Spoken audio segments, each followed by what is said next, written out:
Alrighty, here we go folks, Rarevid's back again for part 2 of must-have 80s horror films.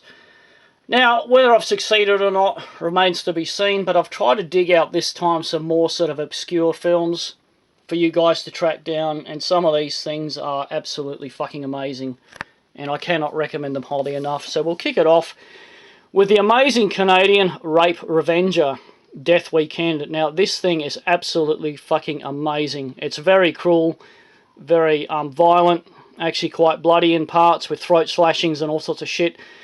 Now, the best way I can describe this film is a very gory version of I Spit on Your Grave, so you know what you're in for. Now, here's the hyper rare Australian VHS. Now, from what I can tell, ours is slightly cut, where the guy gets his throat slashed, and all the rest is intact, but it is really in-your-face stuff, you know, for fans of Rape Revenger type stuff, like I Spit on Your Grave and such, Rape Squad, things like that. I think you'll really dig it. Now, this here is the German media book. You actually got a DVD and a Blu-ray in this set, and it's quite a nice set, as you can see, but there is other Blu-rays and such out these days. I can't think specifically what labels put them out, but do have a look around, and do certainly grab your hands on Death Weekend. It's really fucking amazing. I can't recommend it enough, guys. Alright, Mr. Fulci's New York Ripper.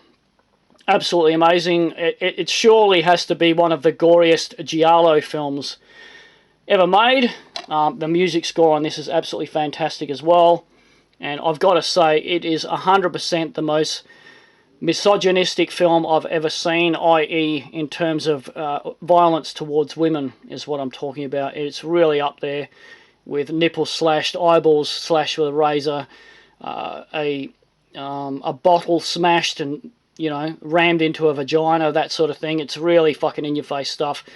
Now, New York Ripper was actually banned in Australia for well over 30 years. We did have a local DVD release, which absolutely astonished me, but it quickly sort of disappeared off the shelves. Whether it was recalled or as to what happened, I don't know, but it's very hard to find these days. This is the old Region 1 DVD, and if you're a fan of gory Lucio Fulci films, I think you'll dig this quite a lot. It is absolutely fucking amazing. Do track it down, guys, please. Now, Night of the Devils, I wasn't really going to throw this in here because this is actually a 70s film, but I had to, guys. I just simply had to tell you guys about this thing.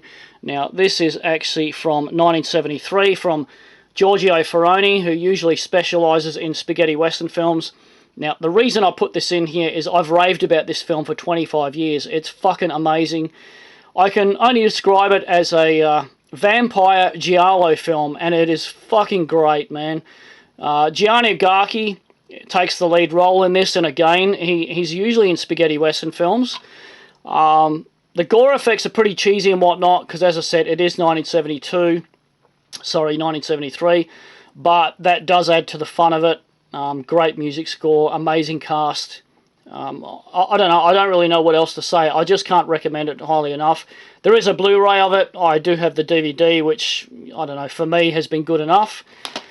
And I really think you guys will dig it. Like, it's one film that, you know, as I said, I've raved about forever. My first viewing, as usual, was via an old bootleg VHS many, many years ago, well over 20 years ago, and I just fell in love with the film straight away. And if you buy the film and you don't like it, I'll be absolutely astonished. Alright, now here's a great one. Nightmares in a Damaged Brain. One of my really good friends terms this film Nightmares in a Wank Booth. Now, if you've seen the film, you will understand why. It's very, very, very violent, very gory, and really fucking sleazy. In the same way that Maniac plays out, but I was going to say it is a superior film, but I would say it's on par with Maniac. And amazingly, we got the full uncut version here in Australia on VHS, which I'm honestly still astonished by. We did have another VHS release on Palace Explosive under Schizo. I don't know why, but it was retitled and all the gore was cut. But yeah, I mean, as you can see by the back cover here, it's Yeah, extremely gory, extremely violent. Tom Savini did the effects for that one.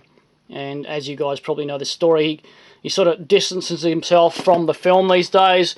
Now, I don't know what the best version is, to be honest, but I do have this 88 Films Blu-ray, which is more than good enough for me. And yeah, it's right up there in the best of the slashers, put it that way. Very, as I said, extremely sleazy film. Now, another giallo yet again, which is quite odd because I'm not the biggest giallo film fan. They kind of bore me, to be honest. I used to be into them, but I don't know, over the years I'm more into sort of action stuff now. Now, this is fantastic because it's a satanic giallo, you know, delves into Satanism and shit like that. The story is fantastic, and best yet, it's a Ricardo Freda film who does amazing films. The guy actually teamed up with Mario Bava to do the amazing Kaltiki film. I think you guys will dig this. There's a lot of gore in this. The story is fantastic. And it's just bizarre. It's a really, really wacky, bizarre film with twists and turns everywhere. And it certainly held my interest through every scene of the film. It's really recommended, as I say. Fantastic, fantastic stuff. Now, a real oddity here, whether a lot of you guys watching this have heard of this or not, I don't know, but Lady Terminator is actually an Indonesian film, and as you can guess, it's a female version of Terminator, and it is fucking amazing. In the same way Bruno Mattei kind of rips off whole scenes and dialogue and such, this kind of does the same thing. You know, there's whole scenes and whatnot that fully replicate Terminator, as I said, with a female in the lead cast, and it is, again, hyper violent. For an Indonesian film, you know, they're usually pretty restrained in censorship and whatnot. I'm totally amazed at what I've seen. You know, in one scene, she machines some guy with an M16 and then kicks him in the balls and stuff like that, you know. So that's the kind of violence you're in store for. It is fucking amazing. It might be hard to find that these days, though. Alright, now here's a real fun one. Now, Clyde Anderson directed this, a.k.a. Claudio Fragasso, who teamed up with Bruno Mattei a lot of the time to do Hell of the Living Dead, Zombie 3, that sort of thing. So you know what you're in for. And, you know, from the very first scene, the music score actually rips off Eye of the Tiger from Rocky. So you know you're in for a craptastic fun night. It's not a fantastic film, but it's a very fun film in the same way Zombie 3 is, if you know what I mean. And I love it so much that I have numerous releases, as you can see. Oddly, the Dutch version is called Return of the Living Dead Part 3, but it's obviously not. Yeah, it's a great film. The best way to watch it is, of course, and as usual, the Severin Blu-ray.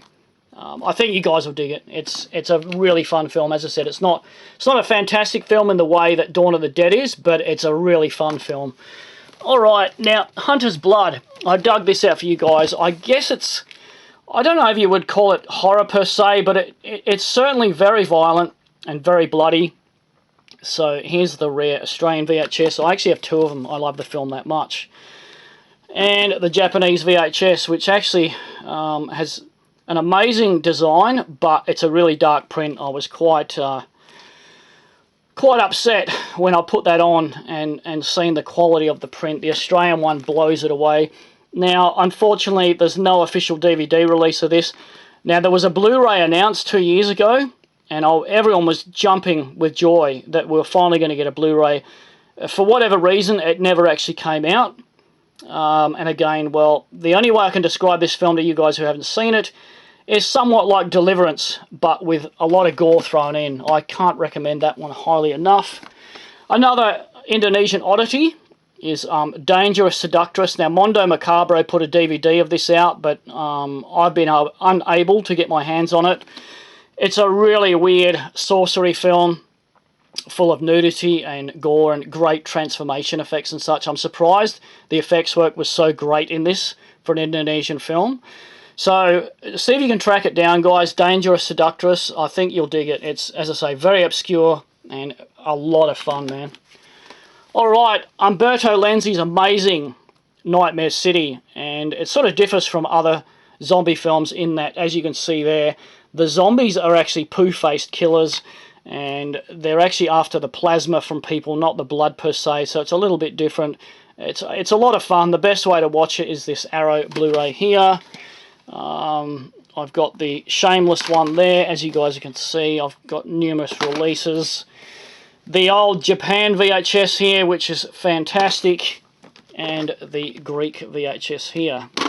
Alright, moving along, another Umberto Lenzi slasher, Nightmare Beach. Now, I love this film so much because it's an Italian-made production, but you would almost swear you were watching an American film. Again, a lot of fun, a lot of nudity, a lot of boobs, a lot of violence. You know, as I say, just a fun film. We did have an Australian release here on VHS, which was uncut as well. And if you're into 80s slasher films, I think you'll dig it. As I say, it's a very fun film. Devil's Story. Again, a real oddity, this one. It's a French gore film. It's not really talked about or heard of much. This is the, let me remember, Vinegar Syndrome Blu-ray. They've done a great job on this one. Prior to this, there was a DVD, which went out of print very quickly.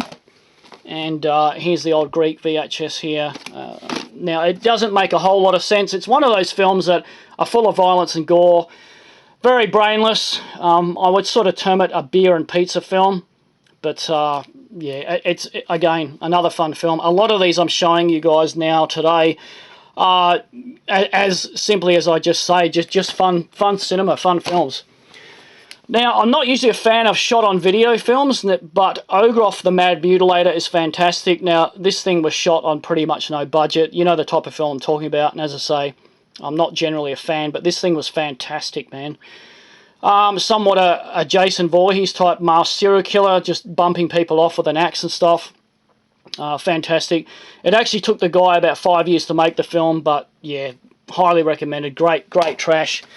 Alright, D'Amato's Beyond the Darkness. This is fantastic. It's pretty much like necromantic in terms of a guy sleeping with corpses and stuff like that. It's not actually shown, you know, in terms of him, you know, humping corpses and stuff, but it's very gory, very violent.